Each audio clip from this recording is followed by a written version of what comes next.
เลือกตั้งของอินเดียนี่เป็นประชาธิปไตยใหญ่ที่สุดของโลกครับลองวาดภาพดูสิครับว่าคนมีสิทธิ์เลือกตั้ง800ล้านกว่าคนเนี่ยจากประชากรพันกว่าล้านคนเนี่ยจะไปใช้สิทธิ์ใช้เสียงในการเลือกผู้แทนของตัวเองเข้าไปในสภาคำถามก็คือว่านายกรัฐมนตรีคนต่อไปของอินเดียนั้นจะมาจากตระกูลดังที่ปัจจุบันนั้นมีอำนาจปกครองประเทศค่อนข้างจะมีมาช้านานแล้วนะครับราหุลการทีทายาทของตระกูลการทีอันโด่งดังนี้จะสามารถเป็นผู้นำต่อไปหรือไม่ภายใต้พรรคคองเกรสแต่ปรากฏว่าคำทำนายทายทักบทวิเคราะห์จากบรรณาธิการระดับสูงของหนังสือพิมพ์ สเตทแมนนายราวินทราคูมาที่นั่งวิเคราะห์กับผมเนี่ยบอกว่าไม่ใช่นายกรัฐมนตรีคนต่อไปของอินเดียนั้นจะชื่อโมดีและคนนี้เป็นชาวบ้านจริงๆจะเป็นการแหกโค้งออกจากภาวะปกติของอินเดียทีเดียวครับในเมื่อตระกูลดังของอินเดียไม่สามารถเอาชนะใจประชาชนได้และคนอินเดียเลือกคนที่เท้าติดดินอย่างนายโมดีนี้จะเกิดอะไรขึ้นครับ Ravi, tell me about the election in India that is happening, the process, and what are the results that most people are talking about. All right, let me first explain the process. We have 547 seats in the lower house of parliament, and elections are being held to these 547 seats across the length and breadth of the country. The polling will be over 9 days.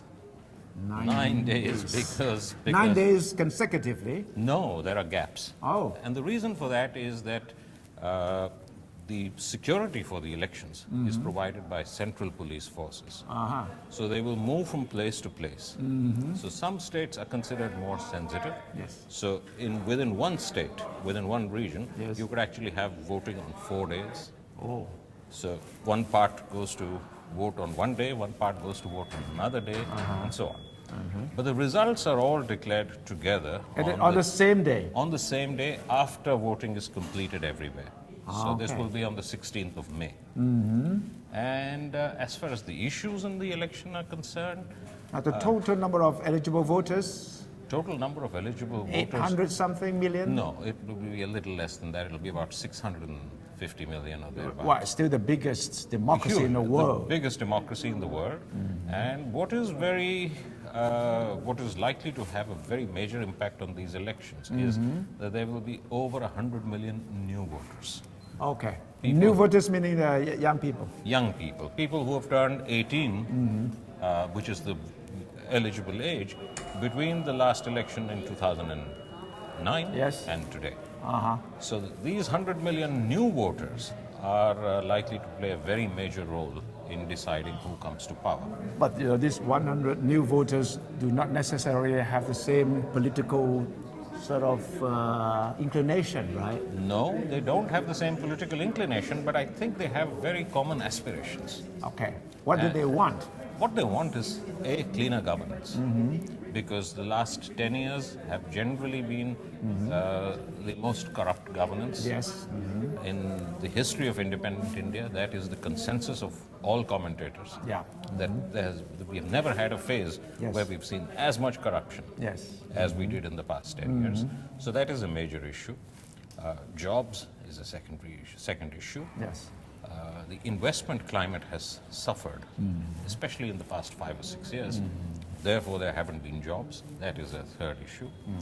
But at the same time, one must not forget that amongst these 100 million new voters, there are many who are from rural India. And the issues in rural India are a little different in terms of land acquisition for industry. Oh, yeah. So what young people are seeing is they're seeing their fathers and uncles being dispossessed of land, which is being taken over for factories. Yeah. So there is a backlash to that. So there will be many issues, but I think the 100 million new voters would be looking at clean governance as an essential prerequisite to help them decide. There is another new option with this election, which was not there in earlier elections. Now voters can exercise what is called none of the above option. Okay. This Noted. is what happened in Thailand. Yeah.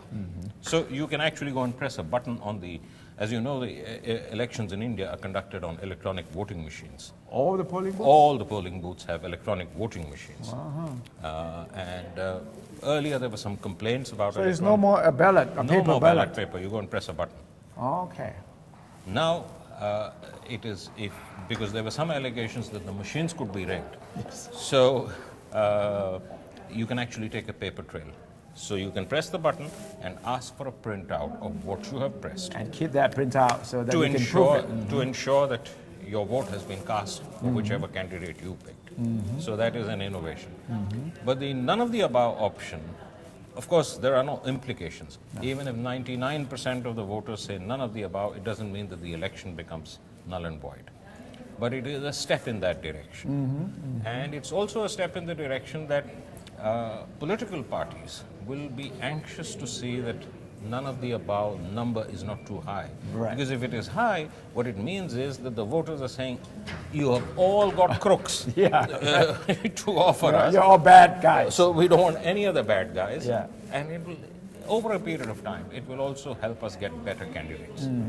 Because the other factor in the Indian election is a rather large percentage of people with criminal records Yes. are contesting elections. Can people with criminal records contest? Well, when I say criminal records, what I mean is that they face charges. They haven't been proved to be, they have not been convicted of crimes, but some of them face very serious charges. For instance, there are people facing charges of rape and murder who have not been convicted, but who are contesting elections. Now, who is going to be the next prime minister according to the latest polls? Well, the polls seem to suggest that the National Democratic Alliance, which is led by the Bharatiya Janata Party, The and opposition party at the moment. the opposition, the principal opposition party, which announced its prime ministerial candidate quite some time back, Mr. Narendra Modi, they seem to be the front runners in this election. What's wrong with Mr. Rahul Gandhi? You see, Rahul Gandhi has shown himself to be a reluctant politician. Yeah. That's He's saying his no, big- he's not ready to lead the country. When is he going to get ready? How old is he? Well, he's 43, Yeah. but he's been a parliamentarian for 10 years.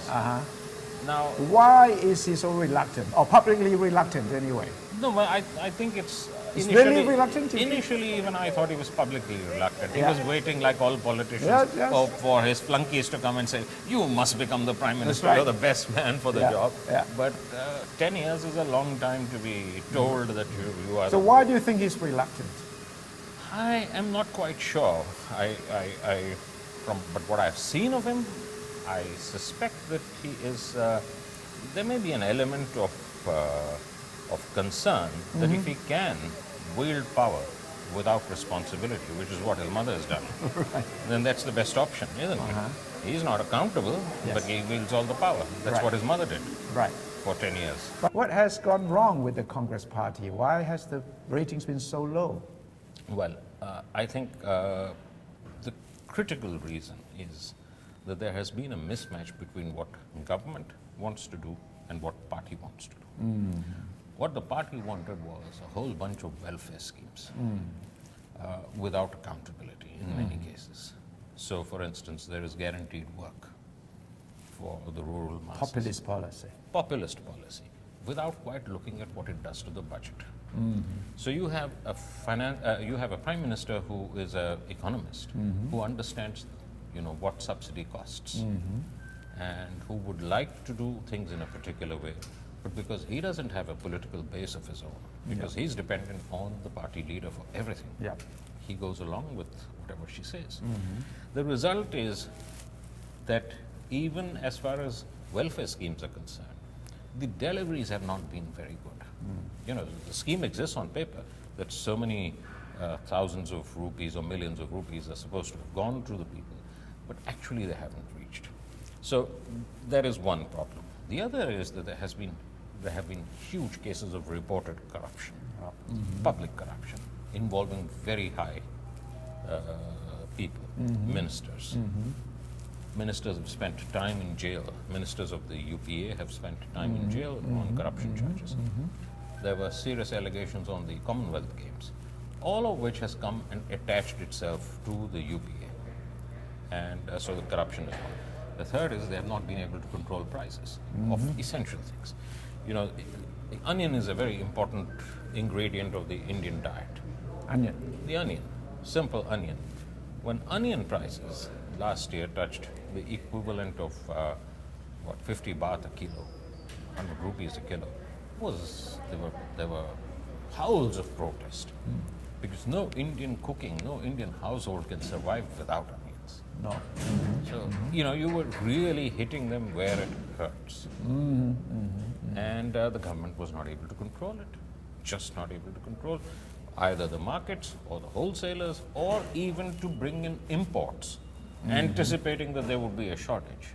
They weren't just able to react to this crisis. The result is that they made themselves very unpopular. If Mr. Modi becomes prime minister after this election, what kind of government would he run? Mr. Modi is an unknown quantity. Although he's been chief minister of a state and he offers himself up as a great development model, I suspect, based on his track record in Gujarat, that it will be a government of crony capitalists. There are a bunch of industrial houses who will find it very advantageous to have him as the prime minister. What he will do for the rest of the country, I think there will be some important superficial changes.